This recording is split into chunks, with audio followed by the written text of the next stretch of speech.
After this, there will be a short video. After the video, we will start right away.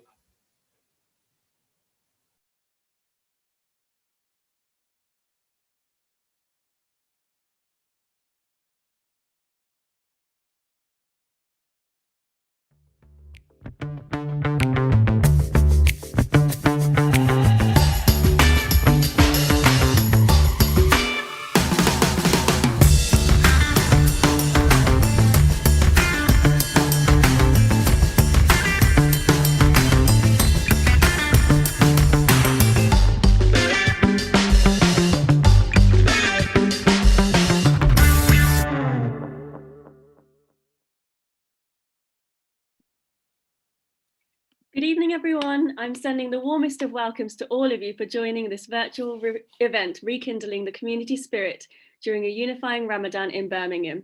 My name is Sabrina Erdogan, and I'm a proud volunteer of the Dialogue Society, who have kindly organised this virtual event to encourage a feeling of togetherness this Ramadan. In normal circumstances, the Dialogue Society would always organise and host lots of people in the community in large halls for a large community iftar. I myself have gorgeous memories of attending these events in which brilliant guests and speakers would attend, as well as people from the community to enjoy scrumptious food and dialogue together. I remember leaving these iftar events feeling so overwhelmed with joy, love, knowledge and experience. I would like to thank the Dialogue Society for allowing for this same feeling to resume, even in this pandemic and physically distant circumstances. The Dialogue Society has always resonated with me as I connect deeply to its core premises of encouraging communication between cultures, religions, and philosophies, which then leads to increased social cohesion and the beautiful understanding and embracing of each other's perspectives. As a secondary teacher of history and psychology at a diverse school in Birmingham, I can personally relate to the benefits that dialogue can bring. I'm certain that everyone that has kindly joined this event this evening holds similar values of love, kindness, cooperation, mutual respect, desire to learn and communicate between different ideas, groups, sections and beliefs in society. The theme today is that of rekindling community spirit. It has certainly been a tough year, more than a year, of uncertainty, loss, despair, loneliness and disappointment. Every section of society, children, teenagers, expecting mothers, university students, all adults, lovers, elderly, key workers, frontline workers, and more have been impacted by this pandemic. The bond of a community is something that has not disappointed though. In Birmingham and across the UK and world, there has been and continues to be a brilliant community effort to help each other, whether it is aiding loneliness through the talking bubble that Dialogue Society set up, delivering of food parcels, helping our neighbours, giving charity, supported students who were schooling from home and fundraising aid for countries in need. The beauty of this event is to draw our attention back and remind everyone that we continue, as always, to be there for each other. It is unfortunate that this is now the second Ramadan in some sort of a lockdown, but just as optimistic as we were last year, we will continue that into this year.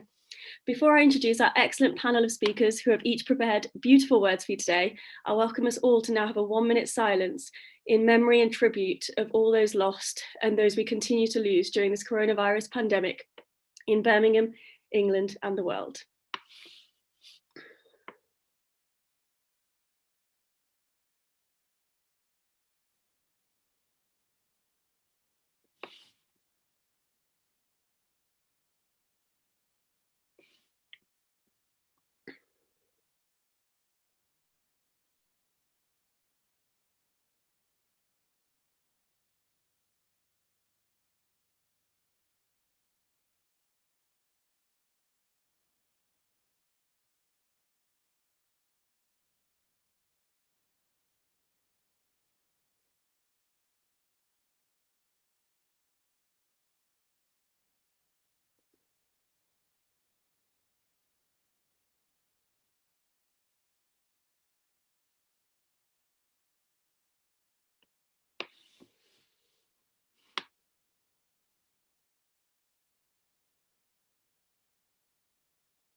Thank you. There will now be an interesting Dialogue Society Ramadan facts video. Let's see what we know or might learn.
I would now like to warmly welcome Rekindle Corman, Deputy Lord of Lieutenant of Birmingham, to share some words. Over to you.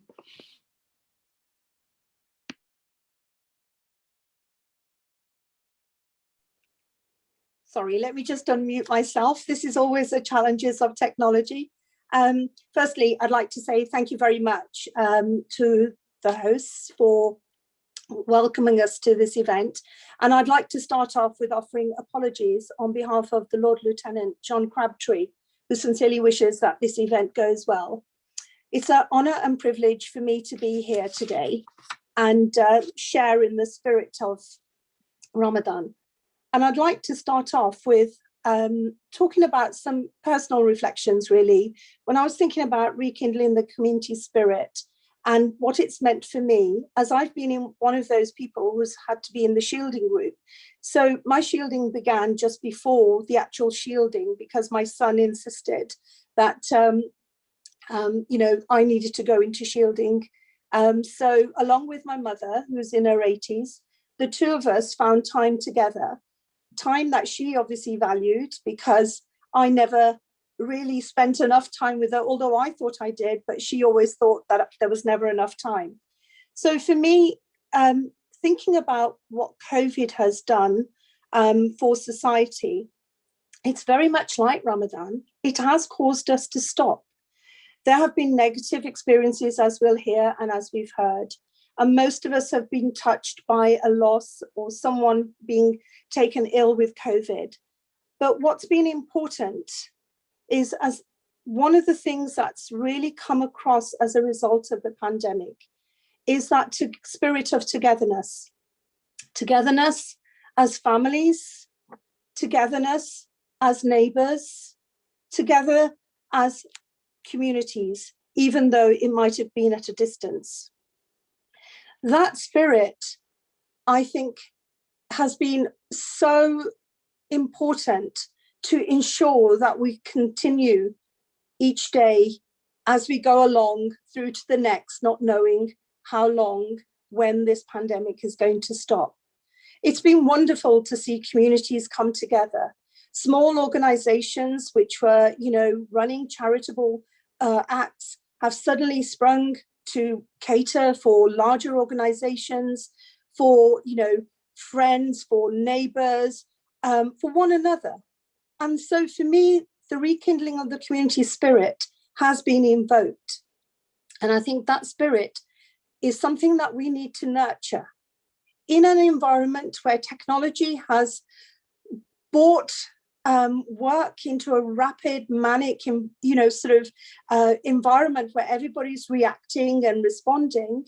One of the things that I think COVID has done is that, along with the technology which it has given us to connect with others, it's also taught us what's important.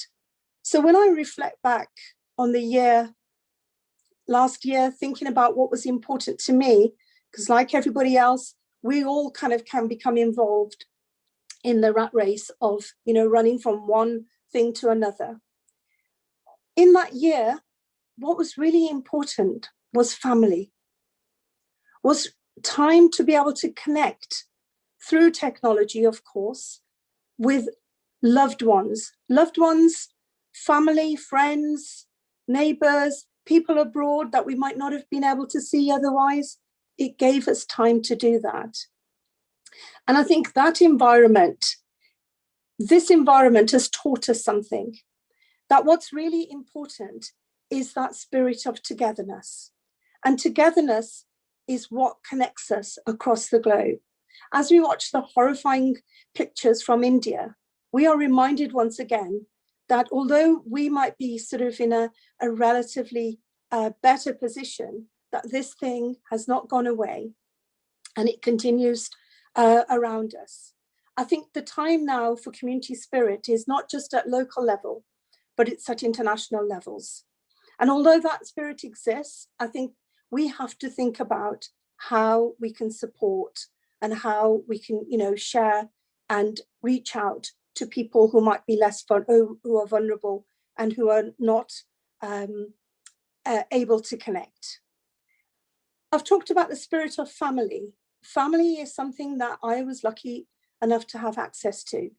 I was lucky, I guess, I had my mum here, but I missed out on a whole year of, watching and playing with my grandchildren who are at their most, informative years. They both turned 2 last year. I missed out on all of that, like many people, but I'm also counting my blessings, as somebody said to me. Counting our blessings is something I think we should all reflect on. Appreciating the little things, because it's not just about, the connectedness with communities, but it's also reflecting on our connectivity with nature, with our environments. It's being able to understand, the impact that our actions are having on our environment and for our future generations. So for me, I think rekindling the community spirit is not just about the present, it's about looking forward. It's about looking to see how we, as various communities, but more importantly, as individuals, play our part in ensuring that we can reach out, rekindle that community spirit, but more importantly, ensure that whatever our actions that we're doing today are actually improving our environment, are improving the environment for our future generations. And I think the other thing I've really taken away from this period of reflection is that time to stop and smell the roses, as they say, is so important. Time to just sit and listen to our parents, to our brothers, our sisters, our friends, our neighbors, our children, is something I think we don't do enough of. So despite all the heartache of COVID, I think that there have been lots of positive things that have come about as a result of COVID, and rekindling that spirit of, the community. So that's my message to everybody. My message is, how do we, begin to think about the things that we as individuals can do that will rekindle that spirit, both for, our communities as well as our environment. And on that note, I would also like to say that on behalf of the Lieutenancy, we're here to help in any shape or form that we can. And of course, just to remind everybody that next year we have the Commonwealth Games in Birmingham. And this is a great opportunity for people to get involved, because that too is the essence of community spirit and rekindling, togetherness. So for me, the words I'd like to end on is that togetherness is not just about community, it's also about our environment. Thank you. Thank you so much, Deputy Lord Lieutenant of Birmingham, Rekindle Coleman. That was absolutely beautiful. Thank you for sharing your personal experiences of shielding during this pandemic and the positives amongst a really difficult situation of spending time with your loved ones. Thank you for reminding us that the stopping that lockdown has caused has actually promoted a spirit of togetherness.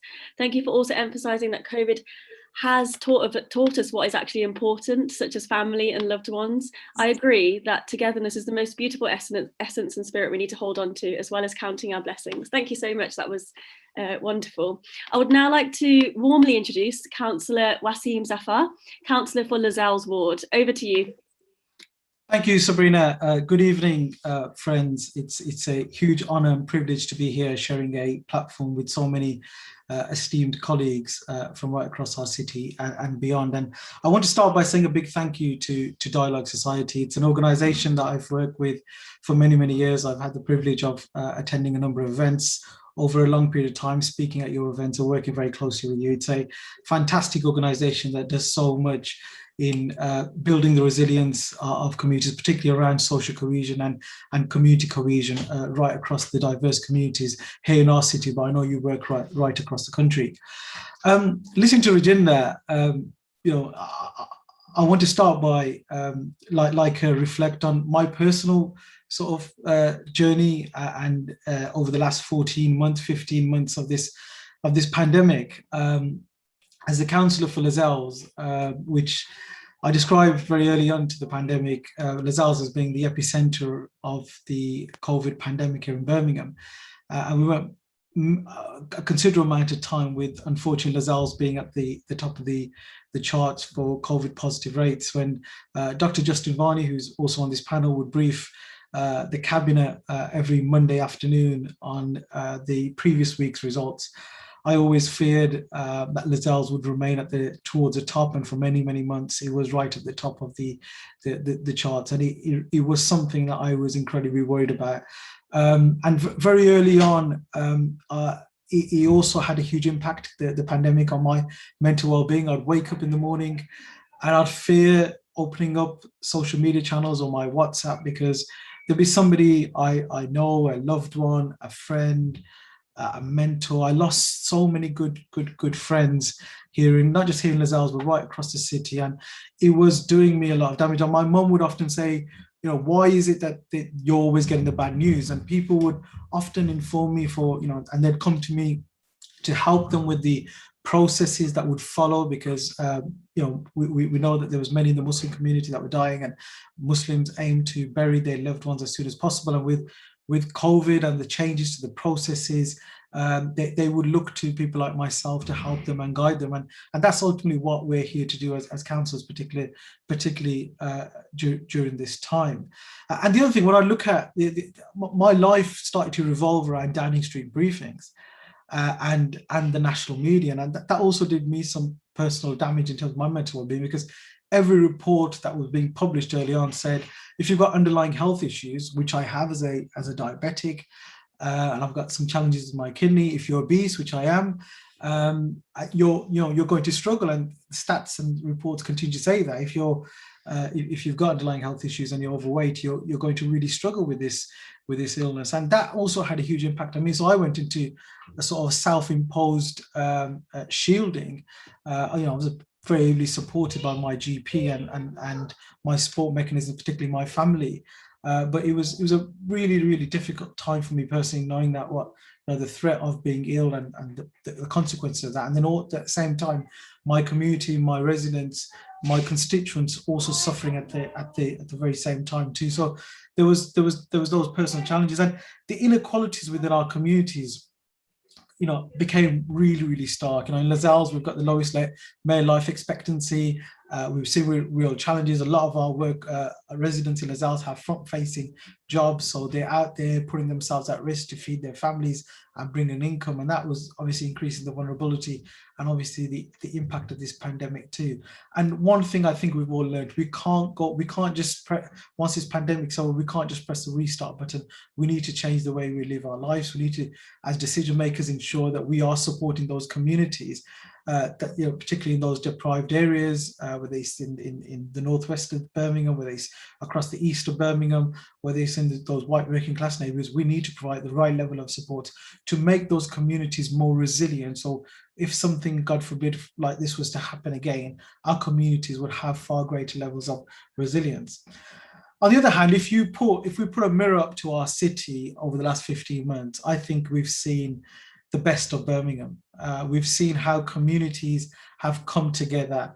We've seen how faith institutions coming together and leading by example, not just evolving their services to use digital technology, to bring in social distancing measures, but the way they've started to lead and get involved in the needs of the community far greater. I've been a huge critique of masjids in Birmingham, where I think they should evolve from not just being places of worship.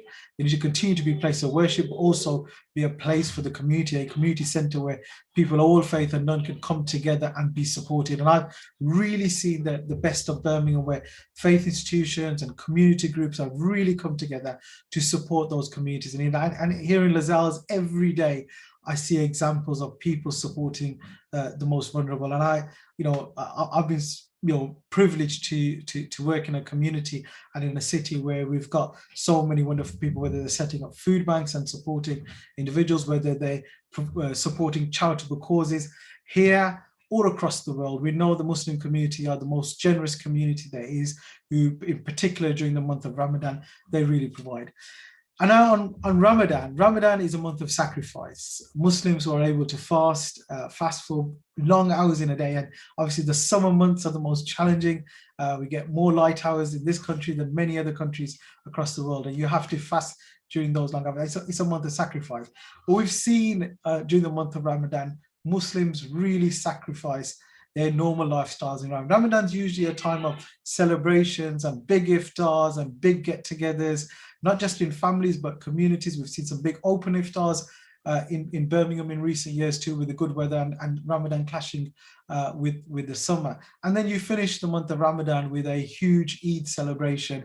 And Birmingham has had historically some of the biggest festivals during that Eid. But we've had to sacrifice all this during the month of sacrifice, the month of Ramadan, and adhere to COVID regulations. And we've again seen the best of the community really adhering to and being, sacrificing their freedoms to support each other, to support their families and adhere to COVID.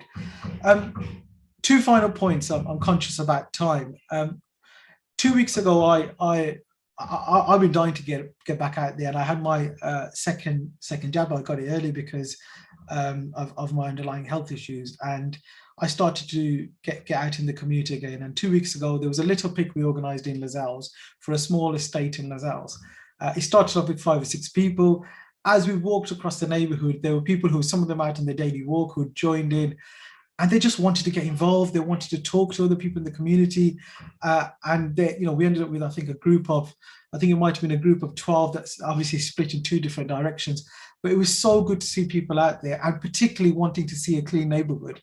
Now I know that fly tipping is a major challenge, and the rubbish in the city is a real challenge. And we've got the Commonwealth Games coming up, as a Deputy Lieutenant said, and we want to show the best of Birmingham to the world, because the world will come to our city next year when we deliver the best of the games. But we have to ensure that right across the city we have a clean city. And part of the teachings of Islam, part of what our Prophet, peace be upon him, taught was we need to be clean, whether it's ourselves, when we clean ourselves with the wuzu just before prayer, how we ensure that we pray in a clean area. I think it's really, really important that we do everything possible, Muslims and people of all faith and none, come together to ensure that our neighborhoods are clean. And we know, and our elders always tell us that back in the days, everyone took pride in their community. They'd clean up and sweep up, not just up their front gardens, but outside onto the streets too. And we really need to bring that community spirit back, where each and every one of us pulls together and ensures that we have clean neighborhoods right across our city, not just for the games, but for our health and well-being, because I'm sure Dr. Justin Varney will tell you, having a clean neighborhood and a clean city goes a long way in helping reverse health inequalities. And the very final point I want to make is we're not over this. We've still got a long way to go before this pandemic comes to an end. We're heading in the right direction in this country. The NHS, the most beautiful institution in this country, has done so much in terms of vaccinations and ensuring that our population is vaccinated as soon as possible in record times. That's been phenomenal. But as the Deputy Lieutenant said, in other areas of the world, that it's still proven to be a challenge. And when we see those pictures from India with the surge that they're suffering, it really hurts. And my prayers and my family's prayers and our community's prayers are with the people of India, the diverse communities in India, people of all faith and none there, who are really suffering. And I think it's really important that we as a community, we reflect on what's happening in other countries, we reflect on what's happening in India, we pray for them, and we pray for everybody and the well-being of our community, wherever they are, whether they're here in Lascelles, where I am, in Birmingham, in the West Midlands, in England, or anywhere across the world. Thank you again, Sabrina. Thank you so much, Councillor Wasim Zafar, for sharing your personal journey in regards to Lascelles, particularly suffering during this pandemic, and the impact this has had on your mental health. Mental health is so significant and has been particularly severed by the pandemic. I can imagine lots of people who are watching strongly connected to your words. It must have been so tough to struggle yourself, but then also have the concern for all of your constituents combined with that. But your resilience is admirable, and praise of various sections of society, such as masjids and other faith institutions who have stepped up to support the community, going that extra mile. Thank you for also emphasising the sacrifice of the Muslim community during this Ramadan in regards regards to freedoms to meet and organize large events. I know how important meeting up and celebrating, for example, during Eid is for Muslims, and we all recognize the extra sacrifices for this Ramadan is having for all Muslims during this pandemic. I would also like to echo your beautiful thank you to the NHS, who have been brilliant, and I'm also extending my prayers for India, who are going through such turmoil at the moment.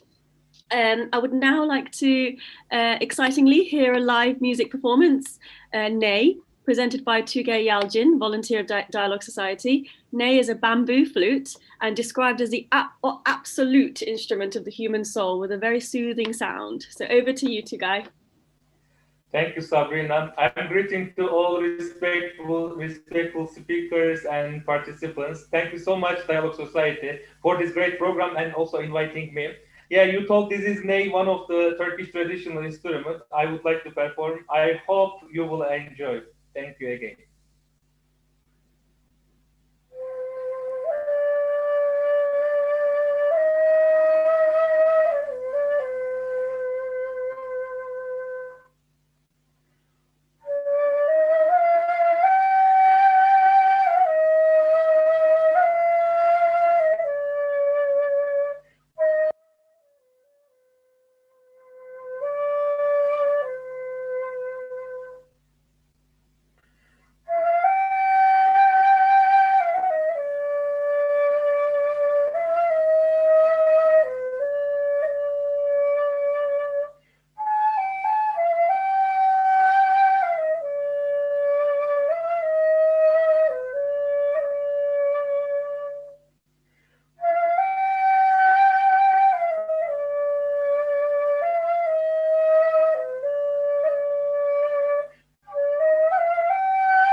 Thank you, Sabrina.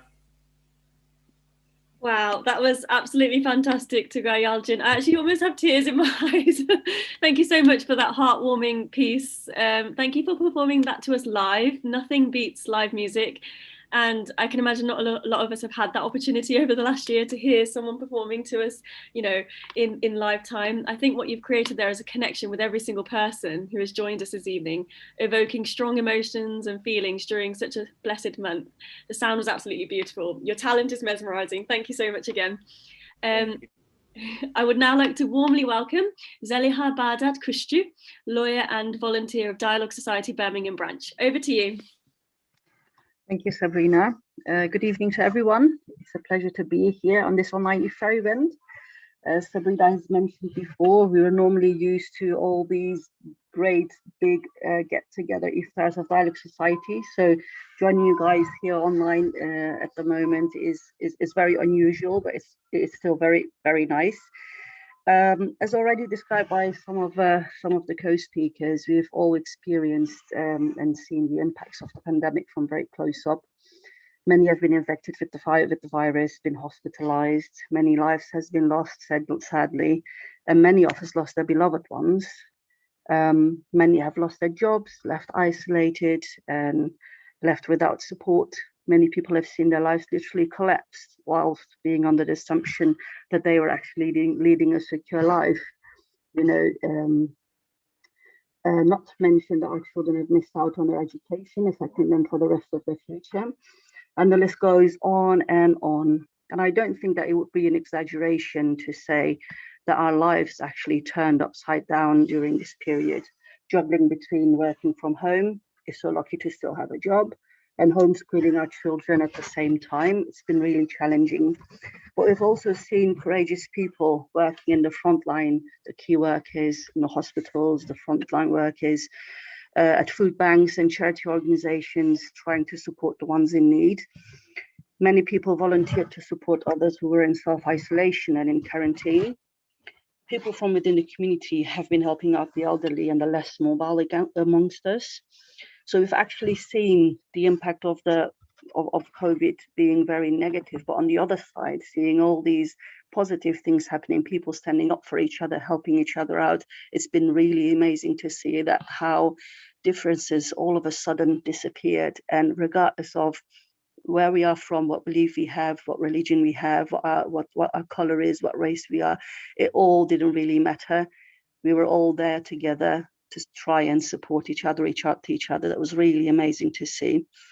How neighbours have been looking out for each other and doing groceries, getting the prescriptions from the pharmacy and stuff like that. It has been challenging times, and it is not over yet, unfortunately. Now, my personal experience with the pandemic was that at a certain time, 5 people in my household had the virus, and we all had to self-isolate and quarantine. But we were lucky, even though we have no family here, we had our community looking out for us. They were delivering hot meals every day and inquiring about our health and showing compassion. And I'm very grateful to all of them. And I'm grateful that we all recovered fairly well. Now, in my daily job, I work for a charity support organization, and I've seen very closely how people have been affected by the outbreak of the pandemic, especially those who fell outside the safety net of the social security system, having no access to public funds. Many were furloughed or lost their jobs and had nothing to rely on. So many people were left in trying circumstances, and the demand on food banks and other support organizations increased immensely. That's one of the reasons why the organization that I work for kept going on, and we actually never closed. We worked remotely for a certain time, but then I think we were one of the first organizations here in the West Midlands who actually went back to working from our offices, seeing clients face to face, trying to help them out in those very, very bad circumstances. But one would have expected that in a social state as the UK, better provisions be in place for everyone, but the reality, unfortunately, has shown otherwise. But many people came to us for support, and in most cases, we were able to give them the support they needed or guide them and refer them to other support organizations. And in the area that I work, we have seen a tremendous effort from within the community to unite and put all means together to support the ones in need. At some point, I must say, it was quite early on during the first national lockdown, we were approached by an outreach organization, majority Muslims, from within the local community who actually offered food parcels to be delivered to people's doors. And that was so great to have that a mechanism there, to be able to refer our clients to this organization, delivering their food parcels to their door, and we would get phone calls from them saying, "Oh, thank you so much. Today we had something to eat," or "Now we have, we received our food parcel," and that was really rewarding, and it was great to see that mechanism there. It was a very natural and sudden reflex from within the community. No one asked them to do that. No one, there was no authority asking people to come together whatsoever. It was just the people themselves. As the councillor has mentioned, Muslims, especially during Ramadan, they sacrifice a lot. But that was really a time within the area that I work where people came together and just like that, brought all that food together and delivered the food parcels. And it was obviously really huge. And many people have been relying on these food parcels. And this organization actually has carried on delivering food parcels for months until very recently. They've just last week informed us that they ceased, because obviously we're going in the right direction in this country, and things are a bit better relatively. So we are very grateful for their support, and I'm sure that all the families who relied on them for the most of the past year are too. I must say, as a Muslim, the Ramadan has a special place in our lives as a month full of blessings and rewards. Under normal circumstances, just like Dialogue Society would do, my family and I, we would be hosting our friends, our neighbours, colleagues, students, and other people from our local and wider community almost every night for iftar, and we'd go above and beyond to prepare the most delicious meals so that we could host our guests as to the best of our ability. But obviously we can't do that now. So again, therefore, it is great to be able to be here and to share this moment with all of you. Obviously, it would be great to share our humble abode and iftar meal with them with pleasure, but as it is our beloved Prophet Muhammad, peace be upon him, who states that who puts himself to sleep on a full stomach whilst his neighbor suffers from hunger is not one of us. So rekindling the community spirit to me means that what this message holds in it. Within this spirit, the Ramadan is the perfect opportunity to be selfless and to reach out to our neighbors and others in our local and wider community, to build bridges and come closer, regardless of their religion, belief, race, color, or background. So it is the perfect opportunity to reach out to the most in need, as by fasting we experience it personally, how it feels to have nothing to eat or drink for a long time. So the least we can do is to share our meal and reach out. And to do this, you don't have to be materially rich. Having a generous heart, some compassion and affection is all you need. And a little smile can do wonders. So finally, I would like to thank Dialogue Society for this special evening. I wish you all a lovely evening and a blessed Ramadan. Thank you, Sabrina.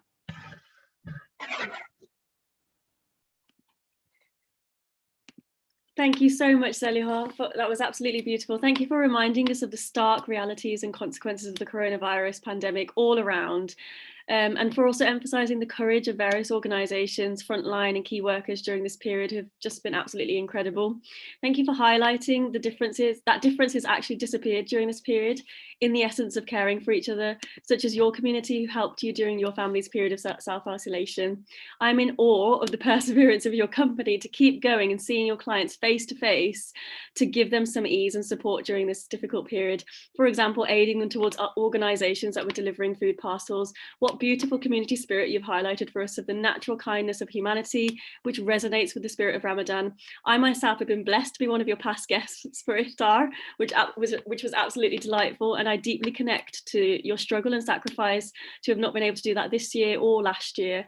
And thank you for reminding us that a smile can really go a long way as well. Thank you so much. We will now see what will probably be a very mouth-watering video of a food recipe for baklava, a famous traditional Turkish dessert known to nourish the heart, body and soul with its rich tastes, often including walnuts, almonds, pistachios and sweetened with syrup by a volunteer of the Dialogue Society.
Wow, that definitely had my mouth watering. That looked absolutely delicious.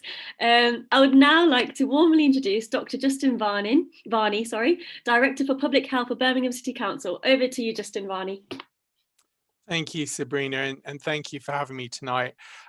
Colleagues who have heard me speak before will know that I love quotes, so I'm going to structure my words around some quotes. And when I was researching a bit and looking at the spirit and the meaning of Ramadan, trying to conceptualize this is often difficult. And actually, many people have said this is about the spirit of Ramadan rather than a kind of checklist of things, because it is the commitment that Muslims make every year to reconnect with their faith that is at the heart of this. And the words that really brought this together for me were from a gentleman from San Francisco called Khan, who said, Ramadan is about love, sacrifice, devotion, forgiveness, and caring.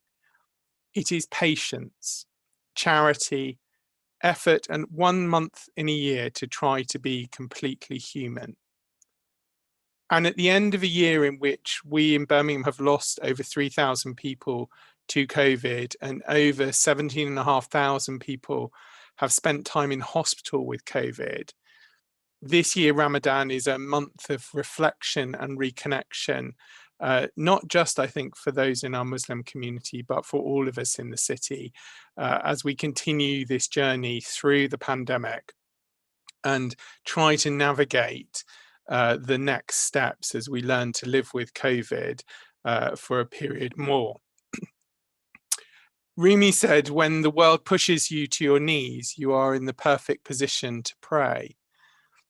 And this year has seen people face huge personal hardship, as many of the other speakers have mentioned, both directly through the infection itself and the impact of the restrictions that have really saved lives, but have cost us heavily. Businesses and jobs have been lost, friendships and relationships have been broken.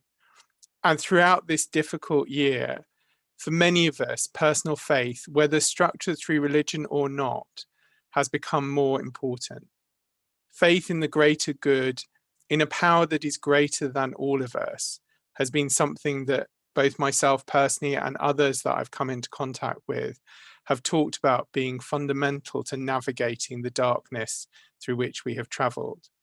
And it has also been a key part of being compassionate with ourselves, as well as with the others that we're with.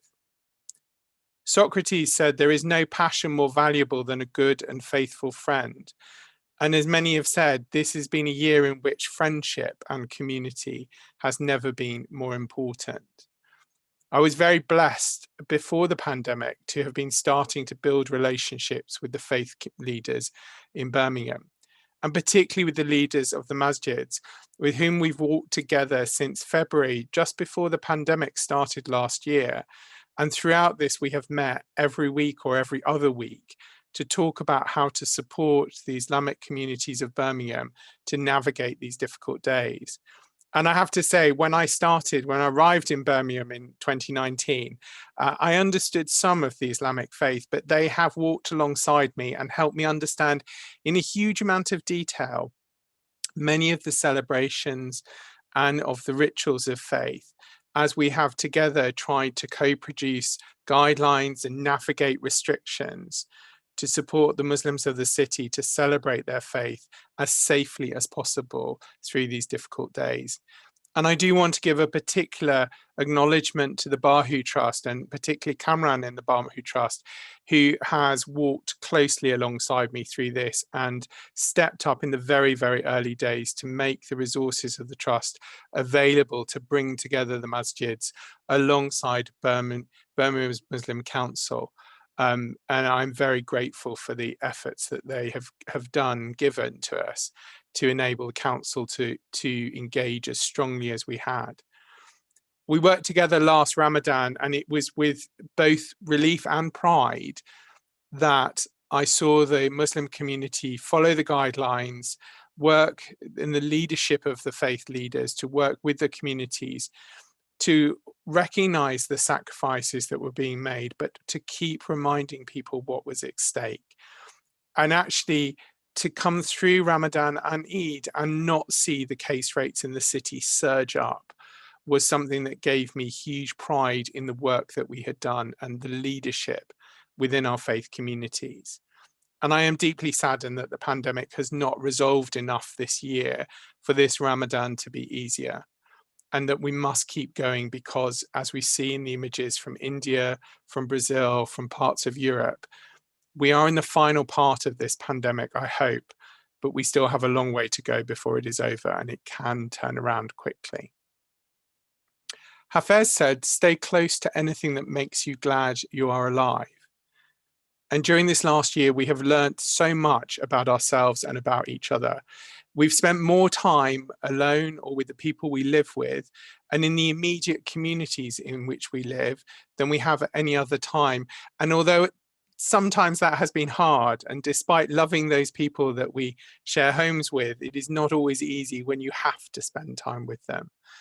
But there have been some real benefits and bonuses, and more of us are now familiar with the immediate area in which we live, the community in which we live. And as Councillor Zafar mentioned, more of us are taking pride in those local communities, and that's something which I'm truly grateful for. Many of us have found hobbies and new skills. And I was really enjoying both the flute playing and the deeply unhealthy but deeply delicious treat of baklava. And many of us have refined those and developed them. And through this learning and creativity, we have helped keep the light of compassion for ourselves and our souls alive. Throughout the pandemic, I've been very grateful for the words of compassion that came from people, particularly from faith leaders who I may have only met in brief meetings, but would often send short text messages or little emails, just checking in and sharing compassionate words. And it's important, I think, to recognize that even those of us in positions of leadership who have tried to navigate the city through this difficult year have definitely had moments in which this has been overwhelming. Moments in which our mental health has suffered, and moments in which the darkness has threatened to truly extinguish the light. And it's the words that fall into our lives at those moments when we need them most that perhaps enforces my belief in something greater than all of us. Albert Schweitzer said, "At times our own light goes out and is rekindled by a spark from another person. Each of us has cause to think with deep gratitude of those who have lighted the flame with us." And I'm very grateful for those that have, both personally to me and across the city. Birmingham has come together over the last year in amazing ways, and there have been powerful statements of generosity and community city spirit. As others have mentioned, the food banks of the city came together very early on in the first wave of the pandemic to link and join up, and with support from the council injecting in additional food resources and funding, we were able to move food around the city to ensure that every food bank had resources and that food parcels could go out to those that needed them wherever you were in Birmingham. The partnerships across communities and particularly across faith leaders, working between different religions to share learning, to understand together how to navigate the ever-changing guidelines and the changing face of the pandemic, as at times the surge in numbers became a threatening to overwhelm us all. Some of the humble offers of help which have humbled all of us in their simplicity, but their power of stepping forward to simply offer a space to talk. And I'm particularly touched by the work of the chaplains who work often unseen from different faiths in different organisations, who have supported staff working in our front line in the NHS and the council every week, every month throughout the past year, to give them that safe space in which to share and unload some of their burden to someone else.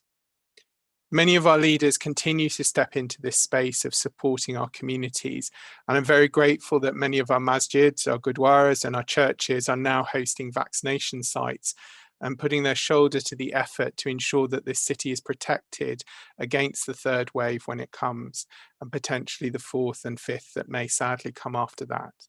All of us have to play our role in protecting the city and the community that we care about. Sandra Day O'Connor said, "We don't accomplish anything in this world alone. And whatever happens is the result of the whole tapestry of one's life, and all the weaving of individual threads form one to another that creates something." As we reflect this Ramadan on how we rekindle the light of community, I would suggest that the light never died. It just perhaps grew dim at times. And there are many that have stoked the flames with compassion in communities across the city, stoking it with small gestures and small actions of compassion and faith, which means the light of Birmingham continues to shine. We just need to recognize it and give more fuel to the fire. The conversations and the interactions we've had over the last year have impacted more than we ever know. So often people have shared with me that a smile, even through a face covering, a postcard from a friend, a telephone call from a work colleague, a simple email to say thank you, has made the difference, has kept that light alive within them, their belief in community and their connection to community. And although this year we cannot celebrate with people inside our homes, we can celebrate together as we are tonight and reflect on the spirit of Ramadan. And in this reflection, I offer this final quote from another religious leader, the Dalai Lama, who said, "The creation of a more peaceful and happier society has to begin from the level of the individual. And from there, it can expand to one's family, to one's neighborhood, to one's community, and so on." So I hope that this Ramadan, we all commit, whatever our faith, whatever our belief, to continue to build and fan the flame that keeps the spirit of the community alive in Birmingham for a better future for all of us as we navigate the next steps of this great city. Thank you. Thank you so much, Dr. Justin Varney, for sharing your independent research of the essence of Ramadan as a time of love, sacrifice, devotion, forgiveness, caring, patience, and charity. I particularly loved your reference to Ramadan being a time to be completely human. It was a really powerful quote. Thank you for reminding us that faith is so important at the moment, the faith to keep going through this darkness. Thank you for using such a beautiful selection of quotes to remind us of reason, faith, and perseverance during this Ramadan. Let's stay close to things that do make us feel alive. Thank you for highlighting the sacrifices of the Muslim community and the successes of the leadership of the Muslim communities, evidenced by the fact that there hasn't been, a dramatic surge in cases during this Ramadan period. Thank you for also reminding us of the beautiful role of the chaplains. Thank you for reminding us to hold on to the light through darkness in every situation that this coronavirus pandemic is surprising us with. Thank you for reminding us that we should never tackle a situation alone and that the light never actually went away. Let's just all work to fuel it. That's really beautiful. Thank you. We will now watch a brilliant video presentation of a traditional Turkish art, Ebru, also known as water marbling art, by Melek Hanım, a volunteer of Dialogue Society. Hi everyone, my name is Melek. I am from Turkey. I live in Birmingham. I have learned Ebru art in Istanbul and I am so honored to share with you. Enjoy!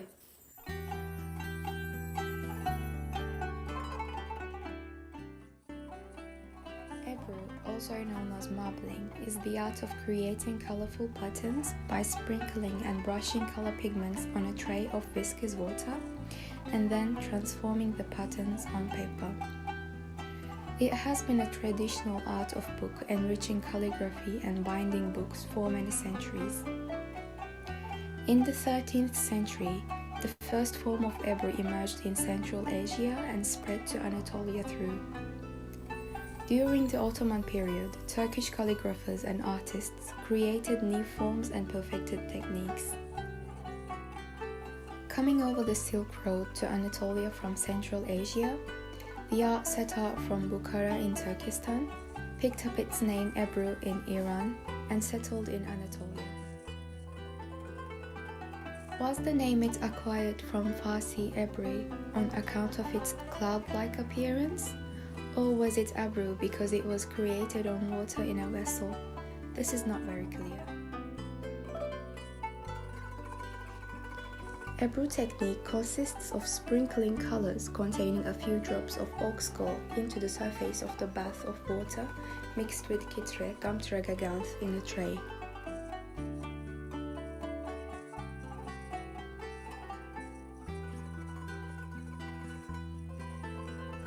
Thus, each Ebru is a unique print.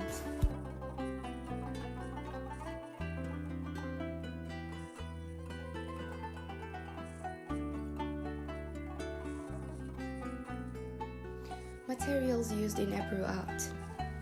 Gum tragaganth is obtained from the trunk of a plant. Gum keeps the dyes on the surface by giving body to the water. Dyes. The colors used in marbling are mineral dyes. They are obtained from natural metal oxides. Paint brushes. It is made from horsehair and rose tree stick. Rose tree is preferred because it prevents mold. Ox gall.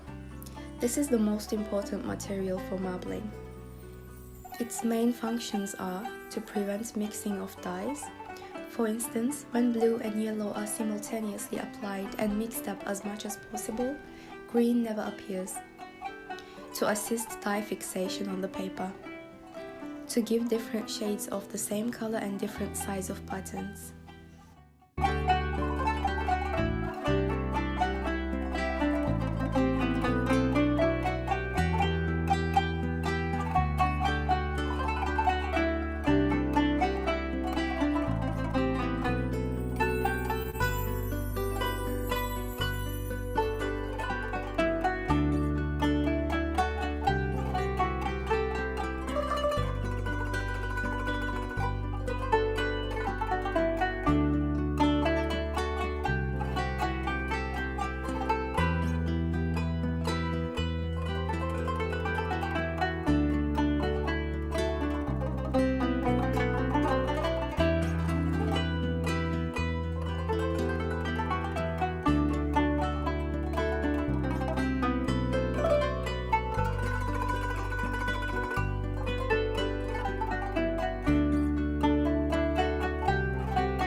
The sheet of paper is laid from one side onto any of the above designs prepared on the gummed water.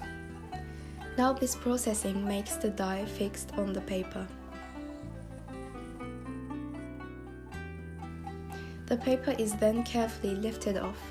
The paper is laid on a flat surface and allowed to dry. Thanks to this gum, the water turns into a sticky liquid.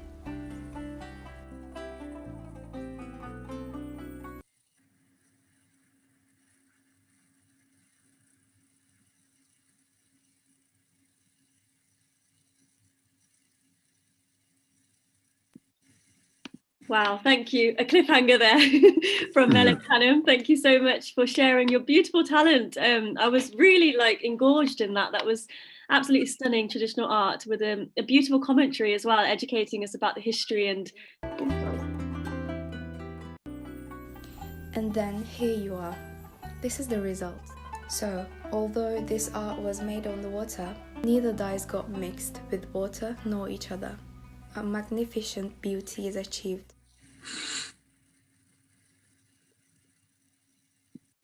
Oh, perfect. We got to see the finishing beautiful piece there. That was absolutely stunning. Thank you so much. And with the beautiful commentary educating us about the history and procedure of creating that stunning art was really informative as well. Thank you. It was not only stunning to watch, but so informative to hear about. It looks like it takes a lot of patience, with all of its intricacies, which is the core essence of Ramadan. So thank you so much for sharing that, Melek Hanım. That was beautiful. I would now like to warmly welcome Dr. Peter Rooks, Secretary of Birmingham Council of Faiths and Coordinator of Faiths Promoting Health and Wellbeing. Over to you. Thank you. It was lovely to see Melek, and I think that Melek is Arabic for angel. And I know that because I have a great-granddaughter who's also Melek and is half Turkish. Unfortunately, I haven't seen her yet. Ramadan is very special, and I spent 2 years working in Republic of Maldives, introducing a nursing course, and Maldives is totally Islamic, as you're probably aware.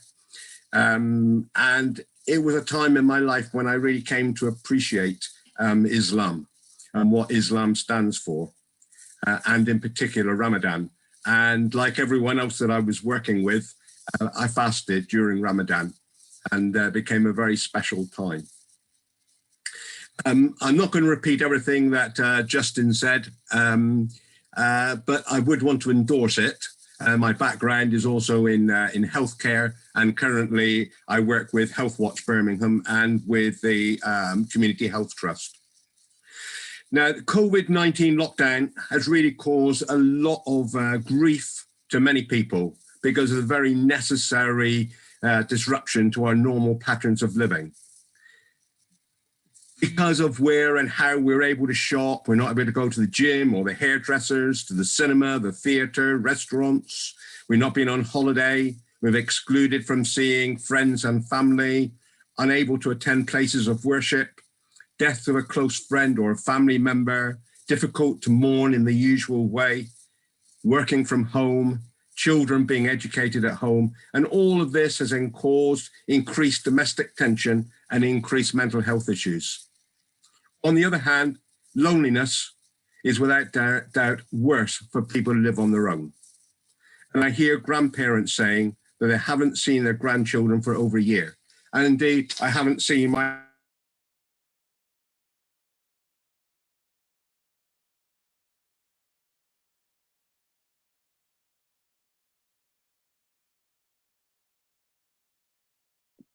Oh, Mr. Rooks, I think you are just muted there, I think. Oh, sorry. Oh, there we go. According to the Office of National Statistics, 7.7 million people in the UK live on their own. And it's estimated that at least 1 million people over 65 without children are dangerously unsupported with an acute risk of isolation, loneliness, poor health and poverty. People of faith have the benefit of pastoral support from our faith networks, and we are sustained by our faith. On the other hand, we may feel the loss of spiritual sustenance from attending places of worship. Even when places of worship are opened, an essential part of the communal worship is still missing because of the need to observe social distancing. On the plus side, faith groups have worked more closely with each other and with other community groups during the pandemic and reached out to provide support to a wider group of people than previously. And it would be greatly beneficial if this level of cooperation and outreach could continue in the post-pandemic period. Many of us have seen the benefits of belonging to neighborhood WhatsApp groups and connecting with others through Zoom and Skype. And on our Unity FM radio program, I co-host the Connecting Communities program with my colleague Mahmoud Qureshi. And it's nice to know that 4 of our members today have been on our program. Justin, Wasim, David, Patricia, good to see you. And we've been able to reach out to a greater audience and greater range of presenters and guests on the program because of using Zoom. So whilst there are benefits of continuing to use these means of communication post-pandemic in some circumstances, they shouldn't exclude the benefits of person-to-person contact. We must also remember that it is very challenging for some people to operate the technology. And some households don't possess a laptop, a tablet, or a smartphone. Many people spoke to socially distanced neighbours during the clap for carers, which may have been the first time they've made contact with each other. We're very fortunate in Birmingham in having so many parks, river paths, and canal towpaths. And of course, as we all know, we have 9 miles more canal than in Venice. I've noticed that there are many more people out walking on their own or in family or friendship groups. And I almost always pass the time of day with someone during my own regular walk. Finally, I'd like to tell you about 2 particular initiatives. The first is the Kindness Service, which is now operated by the Bahu Trust in the 10 wards of Birmingham Hall Green constituency for befriending people who have a relative or a close friend who has died. I really do hope that this initiative can be replicated in other parts of the city. And I emphasize that this is a befriending service, not a counselling service as that is provided by Cruise. And the second initiative, which I want to highlight, is the Birmingham Scouts and Guides More in Common badge, which was inspired by the Joe Cox Foundation. So youngsters, they carry out a number of activities which reach out to others, particularly those who are different from themselves or who are disadvantaged in some way. And we have already issued almost 1,000 badges since the beginning of this year. Now, bear in mind that the youngest age group carry out 2 activities. That's the Divers and the Rainbows for the guides. And the largest one, they carry out 5. The oldest ones carry out 5. That's a lot of activities that have been carried out. So you multiply that by 1,000. I think there is an example here for adults about showing care for each other. I want to ask you, please don't ask, how are you? As if you're asking about the weather. If you ask, how are you? Please do so with sincerity and when you really want to know the other person, how they are. Because we haven't had to spend time traveling to meetings, we've also had more time to stop and reflect and perhaps reorder our priorities. As we move to our new reality, I hope and pray that we come out with a less judgmental society, with greater understanding and caring for each other. We really have missed being together during Ramadan. We've missed the iftars. And I coordinate Interfaith Week activities in Birmingham on behalf of the Birmingham Council of Faiths. And I really do hope that the Dialogue Society will take part. We normally have about 20 activities during Interfaith Week. and let's make it 21 with the Dialogue Society. Thank you for inviting me, and it's been a great privilege to be with you this evening. Thank you so much, Dr. Peter Rooks, for reminding us how special Ramadan is through your experiences in the Maldives, which included your fasting, which is absolutely brilliant. Thank you for reminding us the loneliness that has heightened during this COVID period, especially for those who are living on their own. Thank you for reminding us that whilst people of faith have support, they have lost that communal sense of worship, which has been strongly missed. Thank you for your hope that increased connections in communities such as neighbourhood WhatsApp groups, Zoom meetings like this one today can continue post-COVID. But also thank you for reminding us that not everyone is technology efficient.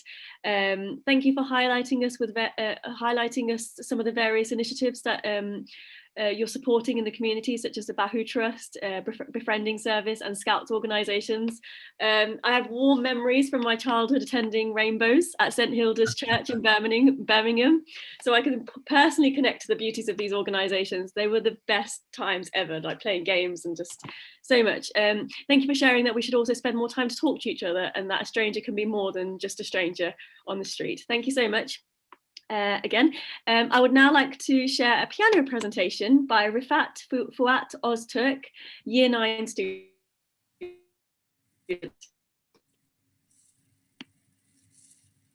Ramadan Mubarak.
Wow, thank you, Rifat, for sharing your beautiful talent on the piano. The first piece that you played is actually mine and my husband's favourite piece, so thank you for that. That was absolutely beautiful. I would now like to warmly introduce Patricia Earle, Director of Women's Federation for World Peace in the Midlands, UK, and Dr. David Earle, Director for Universal Peace Foundation in the Midlands, UK. Over to you. Thank you, Sabrina. Yeah, thank you very much also for yourself and the members of the society, the technical side, setting this up for everybody and bringing us all together. I think it's very much appreciated by everyone. I'll go first just for a few minutes, and I always let my wife have the last word. We have, I represent Universal Peace Federation, and we have 4 grown children, all working in the NHS. So we've seen firsthand the toll that it's taken on both people who've had the coronavirus and those caring for them. especially our young son, working in palliative care and oncology at the height of the pandemic last year. Really, we saw the toll that was taken on the healthcare workers. And also we have a daughter who's a GP, having to do a lot of her work on the phone, which is not simple, as Dr. Varney will know. 30 people a day, and sometimes as many as 1 in 2 calling in with depression or trauma or distress of some kind, many of those healthcare workers. So also our son got the virus itself. He was very ill for 3 weeks. So we've seen firsthand, the toll that's been taken personally and publicly.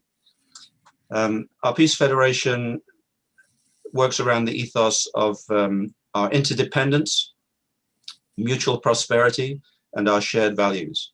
So I'll just show you a picture last year. I don't know if you can all see this, but this was a meeting in late January and early February last year, when UPF brought together about 5,000 people in the Far East, in Korea, current and former heads of state, first ladies, all the way down to mere mortals like myself. 2 weeks later, that couldn't have happened. It couldn't have happened.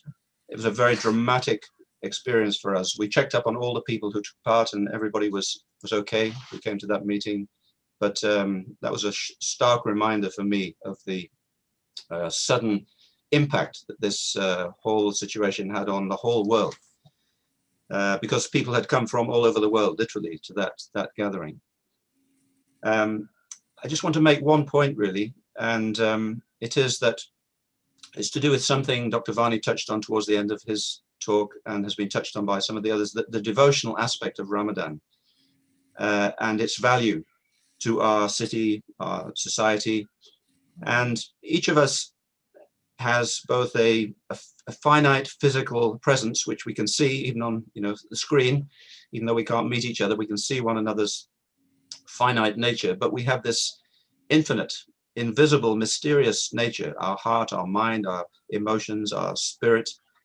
And it's important to get the right balance between those two.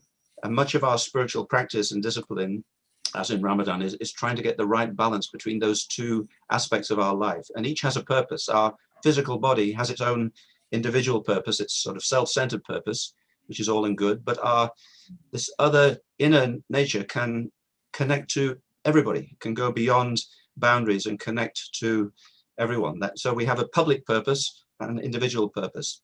And it's important to get those two right. So Ramadan has a lot to do with getting the balance between those two. And all of our devotional practices, the spiritual discipline and so on, are connected to that point.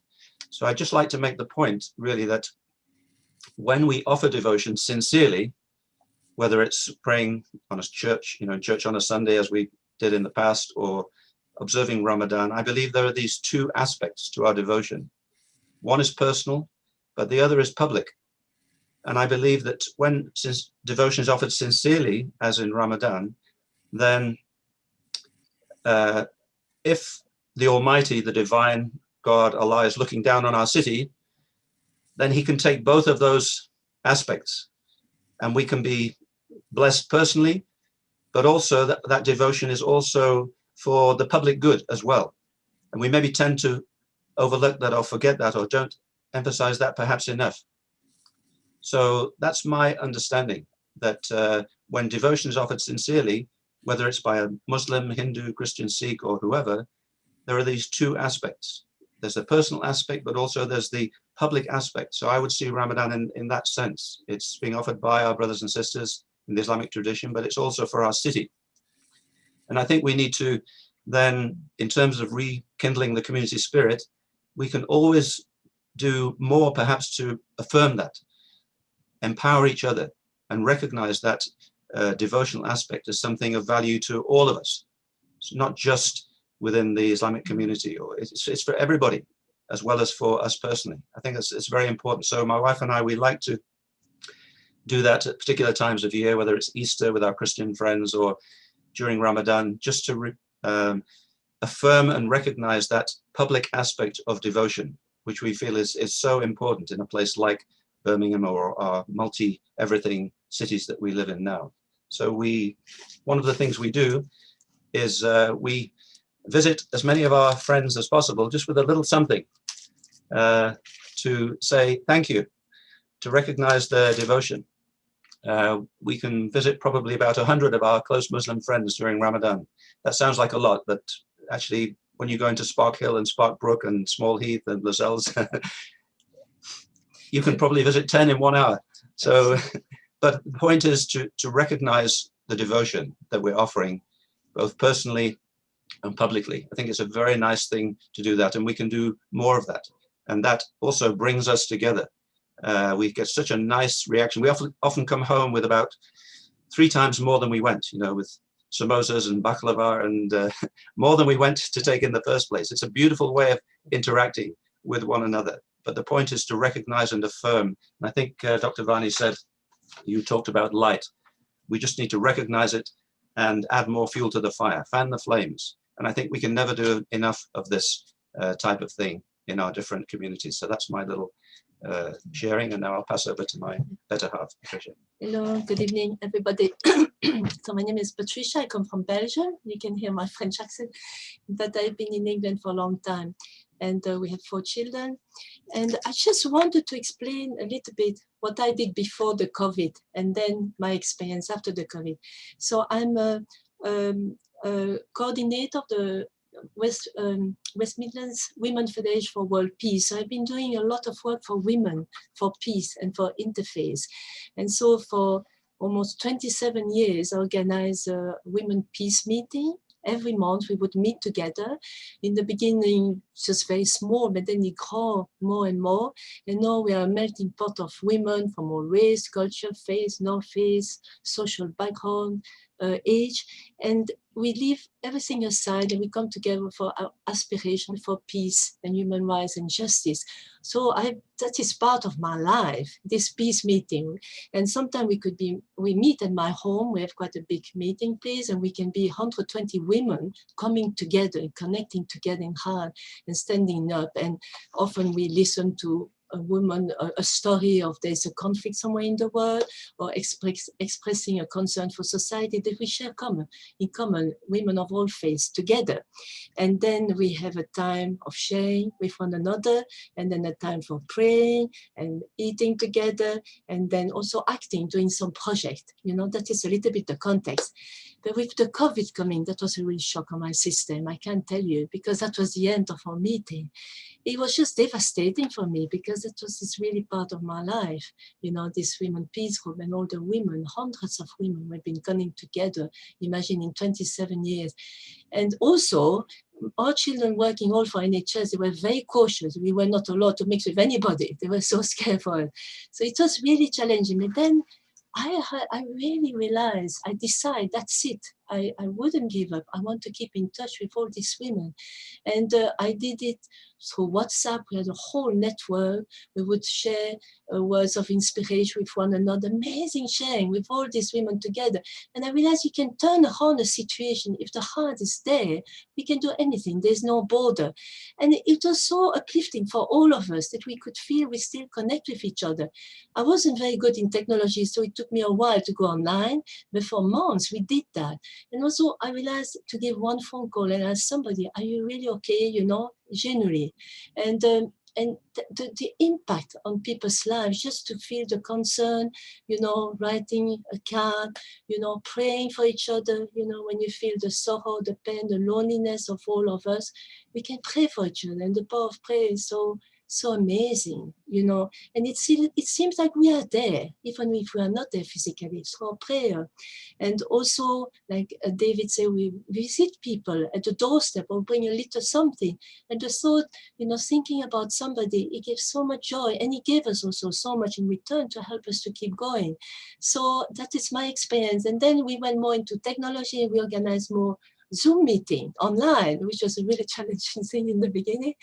But you know, amazingly, we could rebuild that feeling.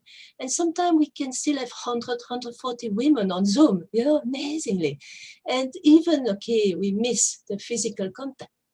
I really feel so grateful that we can still keep in touch with one another. Hopefully with time we could come back together, and then we also organize things more for children, you know, like Ambassador for Peace Awards, for children competition of arts, or different things like that.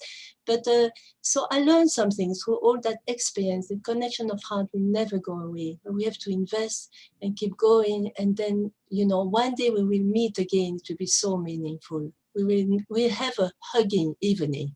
We can really hug each other and say how much we miss each other. And I think our connection of heart will be so much more deeper. Thank you.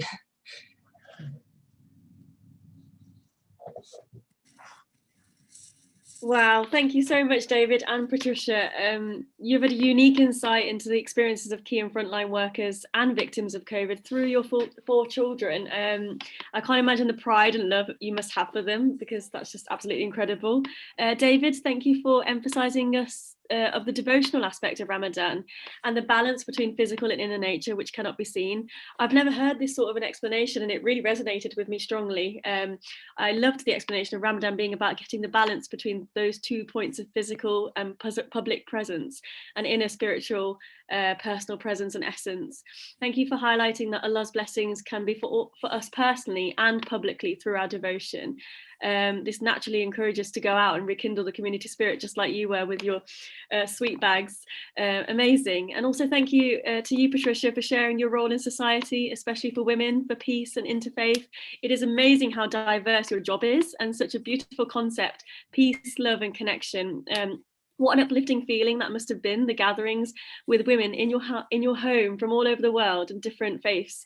I empathise with you, the shock of not being able to meet those hundreds of women after the COVID crisis, but your perseverance is incredible to keep it going through WhatsApp and technology, your dedication to learn about technology just to continue that positive impact you were having for these women. It's just so inspiring. Thank you for sharing that you prayed for each other. How beautiful that is. Yeah, it really connected to me. Thank you for sharing your experience of hope, still being able to get that beautiful feeling even over Zoom, even not in a physical presence. And just thank you for reminding us that connection of heart is always possible. It was really inspiring. Thank you to both of you.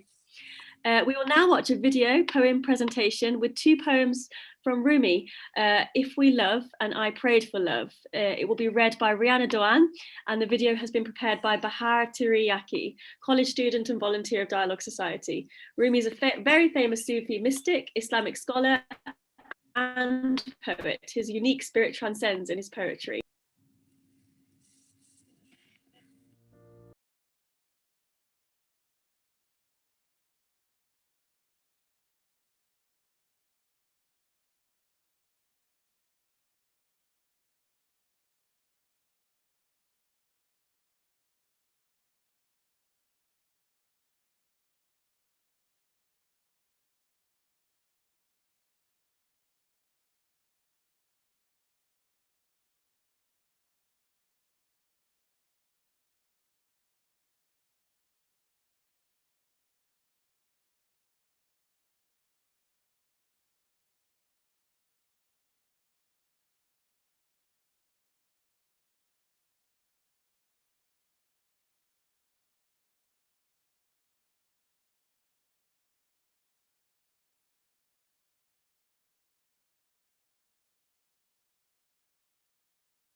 Thank you so much, Rihanna Doan and Bahar Tiriaki. What a stunning final piece for today, which picked up on so many other themes shared on today's event as well.